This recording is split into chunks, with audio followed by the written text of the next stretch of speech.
সে লাউ নিয়ে এসে ছুলে যে মেশিনে ছুলে আমি কাটতেছি। এটা কেটে হচ্ছে এরকম সাইজ করবো, সব সাইজ করে রান্না করবো। আচ্ছা কেটে নেই, তারপর বাকিটা দেখাবো। এদিকে আমি রান্না দিয়েছি, সেটা রান্না করবো মাছ দিয়ে। এখানে যে লাউ কেটে রেখেছি, টাকি মাছ, নদীর মাছ, এটা দিয়ে লাউ রান্না হবে। আর এই গুঁড়া মাছ ঝোল হবে আজকে। আমি লাউগুলো ঢেলে দেবো।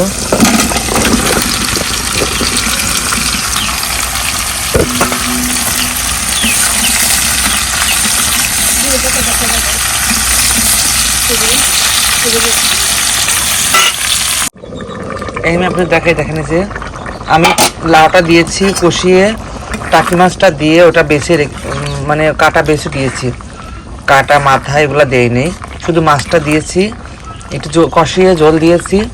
এখন যে বাটতে গিয়েছে জিরা আর ধনে, ওটা বাটা হলে পরে দিয়ে লবণ দেখবো, লবণ দেখে একটু জলটা কমিয়ে নামিয়ে ফেলবো। এভাবে জাল হোক একটু। এদিকে যে লাউ রান্না হয়ে গেছে, অলরেডি ঢেলে দিতে লাউ রান্না, সুন্দর কালার চলে আসছে। এদিকে আমার মাছ চচ্চড়ি দেখেন যে মাছ রান্না করবো।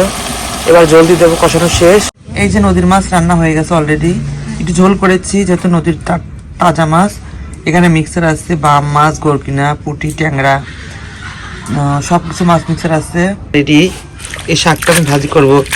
এটা হচ্ছে মিক্সার শাক। এটা চুলা একদম চুলা ধরে গেছে। আমি শাকটা দেবো, একটু সিদ্ধ করবো।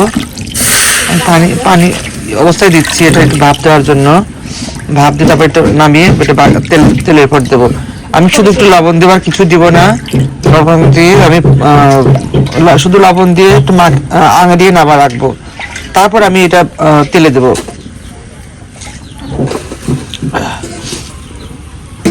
এদিকে যেন শাকটা এই যে ভাপ দেওয়া শেষ। এবার আমি শাকটা নামিয়ে ফেলবো, যেহেতু আমার ভাপ দেওয়া শেষ। নামিয়ে এটা তেলে দেবো, এটা নামিয়ে ফেলবো। এখন হয়ে গেছে আমার অবশ্যই আমার শাক ভাজিটা রান্না হয়ে গেছে। দেখেন এত সব একদম সবুজ কালার হয়ে গেছে কিন্তু রান্না। এটা আমি এখন নামিয়ে ফেলবো, হয়ে গেছে, নামিয়ে ফেলি এটা।